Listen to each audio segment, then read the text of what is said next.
Okay, so next we're done with primary control. We are also done with secondary control, and then we're also done with time-based classification. Now this time, we will discuss IT-based classification. Just so you know, I'm not sure if na-cover niya na to, but one thing for sure, may magtuturo dapat sa inyo dito na IT professionals na one of your instructors in Exaja as well. But on my end, I just wanna emphasize here because just so you know that this topic is covered also under part 1 and then part 2 then CI exam. Randomly may mga lumalabas questions about here because at the end of the day these are controls, and I just wanna give emphasis about here about how do you classify controls in terms of IT. Okay, so the first control that we have is manual control. From the word itself, manual, so therefore it doesn't have any intervention of any system, any application, basta gawa ng tao. Basta may intervention huli ng tao, ng people, then it is considered as manual control. The example here is review and sign off of check, and then bank reconciliation ulit. So, paano siya naging, paano siya naging bank reconciliation? Paano siya naging, dutang. Anyway, ulit. Paano siya naging manual control? Review and sign off of a check. Diba, before you sign a specific check, especially if you're working under the finance department, i-check mo muna syempre kung sino yung payee, tama ba yung date, tama ba yung amount, and pasok ba siya sa limit mo na ikaw yung pipirma. Otherwise, if it's more than a specific amount na reach yung limit, ikaw ba dapat yung pipirma o hindi? So, the review and the sign off itself is manual. Hindi siya nagagawa ng, nagagawa na rin to due to the technology advancement, but what I'm focusing here, yung manual review and manual sign off ng check. And then bank reconciliation, wherein utak mo ang gagamitin para i-reconcile, para to balance yung mga amounts for you to prove that this is your cash in bank and this is the right amount as compared to the bank statement. Next, we have application control. So, what does it mean? Application control is performed automatically by the system. So, perform automatically by the system.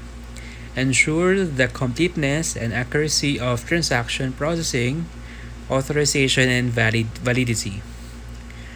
Configuration setting in a system that can prevent or detect problems. So, example nito ay two-factor authentication login on Facebook, lock out a user that enters incorrect password of 3 attempts. So, sa madaling salita, if manual doesn't have any intervention ni system or application, so si application control, huli, system naman siya. Si system ang nag-i-implement. Si system ang gumagalaw, nag-take action to lessen the risks or to mitigate the risks. So, ang example dito, two-factor authentication login on Facebook. So, paano siya naging application control? Di ba, ikaw mismo I hope ginagawa niyo to sa mga Facebook accounts niyo. Di ba, you're the one setting it sa Facebook mo, sa settings mo, sa privacy settings mo. You need to turn this on so that when someone is trying to log in using your credentials, using your email or your username and then your password, all of a sudden magpo-prompt siya sa nakasave mong number na sinasabi, okay, someone is logging your account, or sa Facebook app mo, someone is trying to log in your account, is this you? Kumbaga, ipapa-verify sa ni Facebook kung ikaw ba talaga to na nagla-login sa ibang unit na cellphone or desktop or laptop.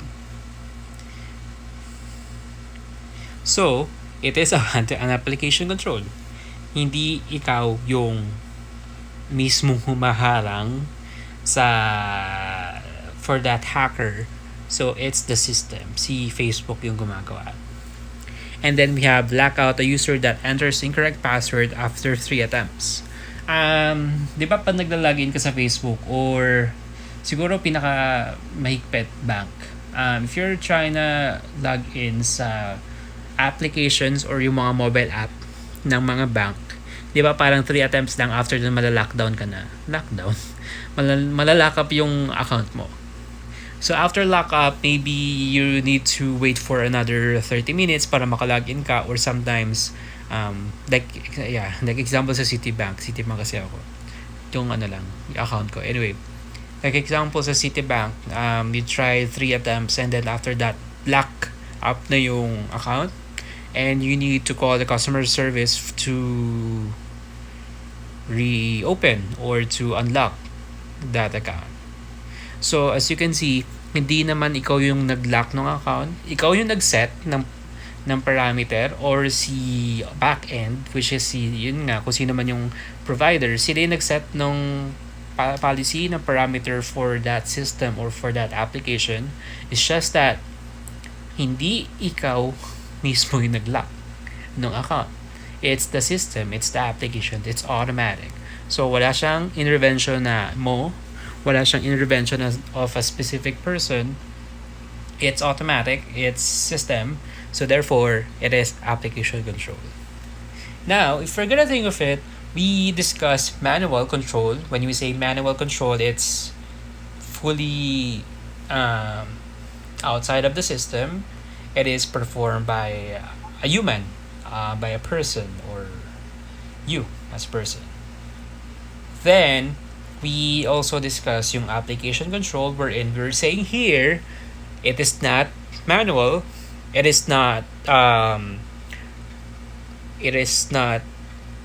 there's no intervention of any man or person or human. Now, meron bang in between, wherein in between partially manual and then partially may system or partially application control siya? Yes, ang tawag namin doon ay IT dependent manual controls. So IT dependent manual controls, in practice we call it ITDM. ITDM. So stated here, perform individuals outside of a system that rely on a manual process but differ as portion of control require system involvement. So example dito, system-generated report list of users that have not accessed a system within the past 90 days. So paano siya naging ITDM? Diba, pag sinasabing ITDM, it's partially system or partially application control and then partially manual din siya. So how come? Paano siya naging ITDM? So, sa sample natin, system-generated report list of users.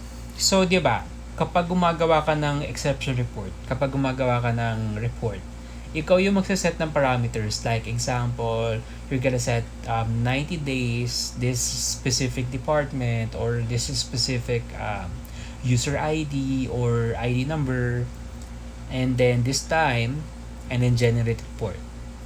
So, you're the one setting yung parameters, and then once you have click the button, then saka mag-generate ng report or yung exception report.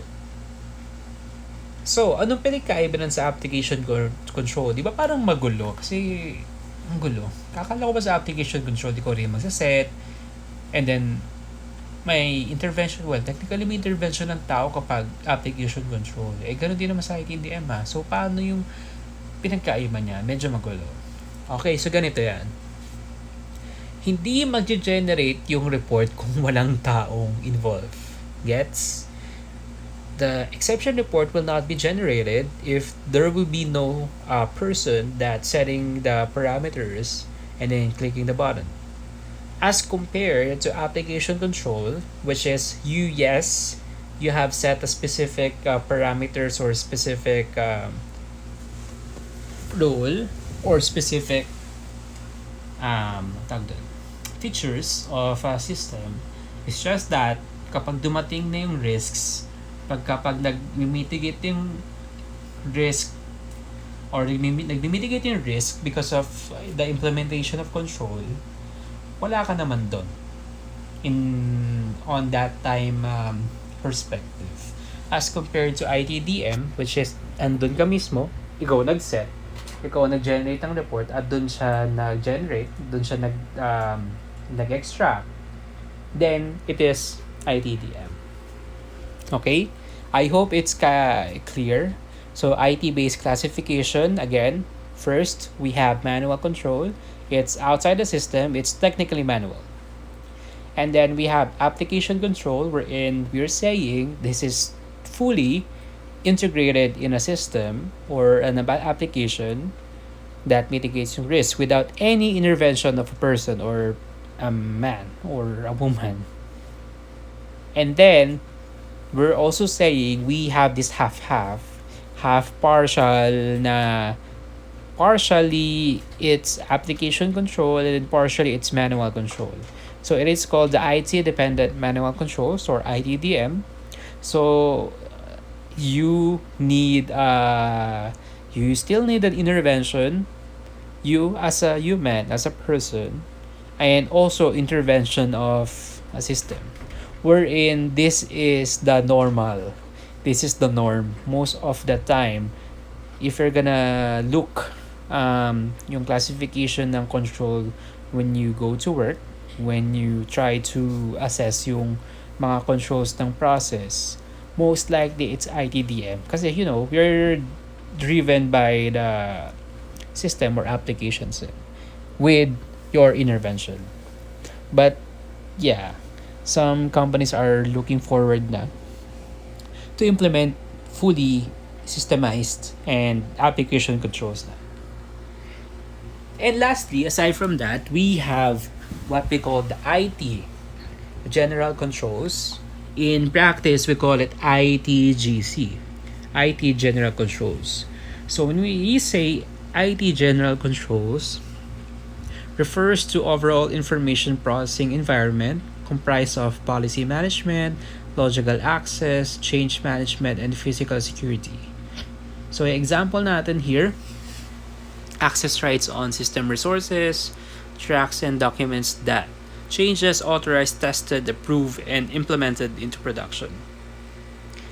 Most of the reviewees are really having a hard time to fully understand yung ITGC.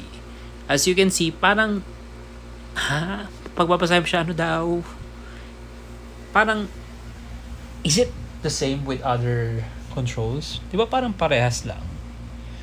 Now, if we're gonna study more, especially if you're really into the IT, ganito yan. ITGC is divided to 3. So we have change management, IT operations, and then access management.